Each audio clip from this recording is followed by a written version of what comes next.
हा आजार निर्माण होण्याच्या अगोदर शरीर आपल्याला काही पूर्वसूचना देत असतं.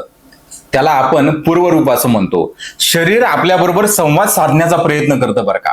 पण आपण त्याच्याकडे दुर्लक्ष केल्यामुळे किंवा शरीराचे हे सिग्नल्स न कळाल्यामुळे त्याच्यानंतरच ही मूळव्याधाची सुरुवात होते. हे लक्षणं किंवा हे सिग्नल्स कुठले असतात? तर सगळ्यात महत्वाचं म्हणजे जेवणाची इच्छाच होत नाही. पचन उशिरा होते.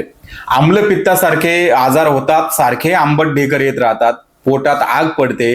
जेवल्यानंतर पोट फुगतं, अस्वस्थ वाटतं, सारखी तहान लागत राहते, पोटफुगी होते, थोडं थोडं पोट दुखायला सुरुवात होतं.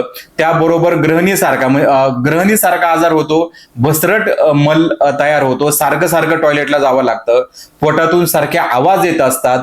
गुदमार्गाच्या ठिकाणी अल्पवेदना असतात. पोट म्हणावं तसं साफ होत नाही. पायात गोळे येतात. अस्वस्थ वाटतं. ही सर्व लक्षणं ही आपल्याला सुरुवातीला दिसू शकतात.